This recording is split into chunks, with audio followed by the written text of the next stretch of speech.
ಓಂ ಶಾಂತಿ. ದಿನಾಂಕ ಆಗಿದೆ 17/9/2025. ನೆನಪಿನಿಂದ ಸತೋಪ್ರಧಾನರಾಗುವ ಜೊತೆಗೆ ವಿದ್ಯೆಯಿಂದ ಸಂಪಾದನೆಯನ್ನು ಜಮಾ ಮಾಡಿಕೊಳ್ಳಬೇಕಾಗಿದೆ. ವಿದ್ಯೆಯ ಸಮಯದಲ್ಲಿ ಬುದ್ಧಿಯು ಆ ಕಡೆ ಈ ಕಡೆ ಅಲೆಯಬಾರದು.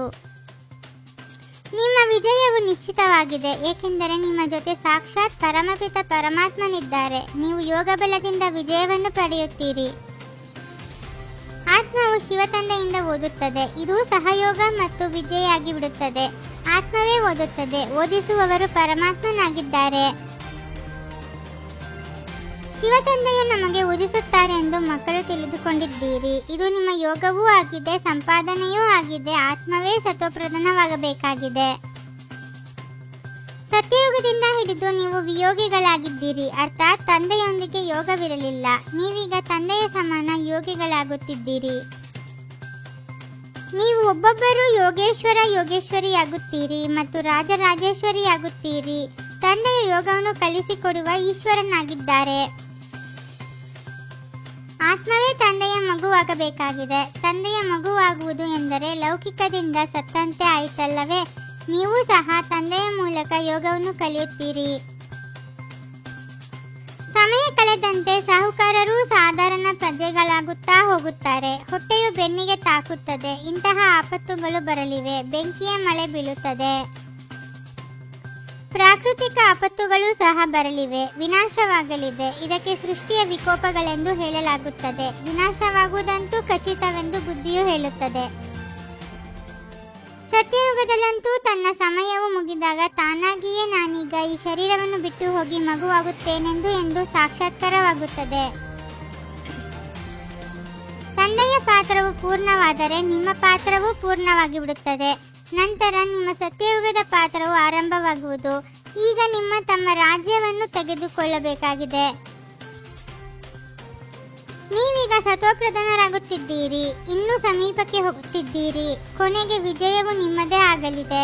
ಹಾಹಾಕಾರದ ನಂತರ ಜೈ ಜೈಕಾರವಾಗುವುದು.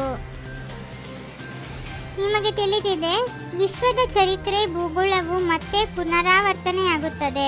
ತಂದೆಯು ಬಂದು ವಿಶ್ವದ ಇತಿಹಾಸವನ್ನು ಪುನರಾವರ್ತನೆ ಮಾಡುತ್ತಾರೆ. ಈಗ ತಂದೆಯು ನಿಮ್ಮ ಜೊತೆ ಇದ್ದಾರೆ. ಯಾರ ಕಡೆ ಸಾಕ್ಷಾತ್ ಪರಮಪಿತ ಪರಮಾತ್ಮನಿದ್ದಾರೆ ಅವರ ವಿಜಯವು ಖಂಡಿತ ಆಗುವುದು. ಕಾಮ ಕಟಾರಿಯನ್ನು ನಡೆಸುವುದು ಎಲ್ಲದಕ್ಕಿಂತ ದೊಡ್ಡ ಹಿಂಸೆಯಾಗಿದೆ. ನೀವೀಗ ಡಬಲ್ ಅಹಿಂಸಕರಾಗುತ್ತಿದ್ದೀರಿ. ಸತ್ಯಯುಗದಲ್ಲಿ ಅಹಿಂಸಾ ಪರಮೋ ದೇವಿ ದೇವತಾ ಧರ್ಮವಿರುತ್ತದೆ. ಈಗ ತಂದೆಯು ಮಹಾಮಂತ್ರವನ್ನು ಕೊಡುತ್ತಾರೆ. ನಂತರ ನೀವು ಅರ್ಧಕಲ್ಪ ರಾಜ್ಯಭಾರ ಮಾಡುತ್ತೀರಿ. ನೀವೀಗ ದೈವಿ ಗುಣಗಳನ್ನು ಧಾರಣೆ ಮಾಡಬೇಕು ಮತ್ತು ಮಾಡಿಸಬೇಕಾಗಿದೆ. ತಂದೆಯು ತಿಳಿಸುತ್ತಾರೆ, ನೀವು ತಮ್ಮನ್ನು ಆತ್ಮನೆಂದು ತಿಳಿದು ನನ್ನನ್ನು ನೆನಪು ಮಾಡಿ. ಈಗ ನೀವು ಆತ್ಮಗಳು ಪಾತ್ರವನ್ನು ಪೂರ್ಣಗೊಳಿಸಿದೆವು. ಈಗ ತಂದೆಯ ಬಳಿ ಮನೆಗೆ ಹೋಗಬೇಕಾಗಿದೆ. ಯಾರು ನೆನಪಿನಲ್ಲಿದ್ದು ಕರ್ಮಾತೀತ ಸ್ಥಿತಿಯನ್ನು ಪಡೆಯುವರು ಮತ್ತು ಸರ್ವಿಸ್ ಮಾಡುವರೋ ಅವರಿಗೆ ಎಲ್ಲದಕ್ಕಿಂತ ಹೆಚ್ಚಿನ ಪದವಿ ಸಿಗುವುದು. ಅಂತಿಮ ವಿನಾಶದ ದೃಶ್ಯವನ್ನು ನೋಡಲು ಸಾಹಸವಂತರಾಗಬೇಕಾಗಿದೆ. ನಾನು ಆತ್ಮನಾಗಿದ್ದೇನೆ. ಈ ಅಭ್ಯಾಸದಿಂದ ಶರೀರದ ಅಭಿಮಾನವು ಕಳೆಯುತ್ತಾ ಹೋಗಲಿ. ದೇಹಾಭಿಮಾನದ ತ್ಯಾಗ ಮಾಡಿ ನಿಕ್ರೋಧಿಯಾಗುವ ನಿರ್ಮಾಣ ಚಿತ್ತ ಭವ. ಯಾವ ಮಕ್ಕಳು ದೇಹಾಭಿಮಾನದ ತ್ಯಾಗ ಮಾಡುತ್ತಾರೆಯೋ ಅವರೆಂದಿಗೂ ಕ್ರೋಧವು ಬರಲು ಸಾಧ್ಯವಿಲ್ಲ.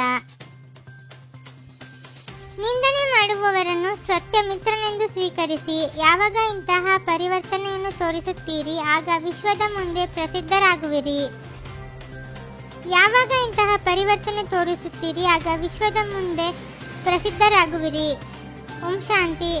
21 ಜನ್ಮಗಳಿಗೆ 21 ಪರಮಾತ್ಮನ ಮಹಾವಾಕ್ಯಗಳನ್ನು ಆಲಿಸಿ ಹಾಗೂ ನಿಮ್ಮದೇ ಆದ ಈ ಚಾನಲ್ಗೆ ಲೈಕ್ ಮಾಡುವುದನ್ನು ಮರೆಯದಿರಿ.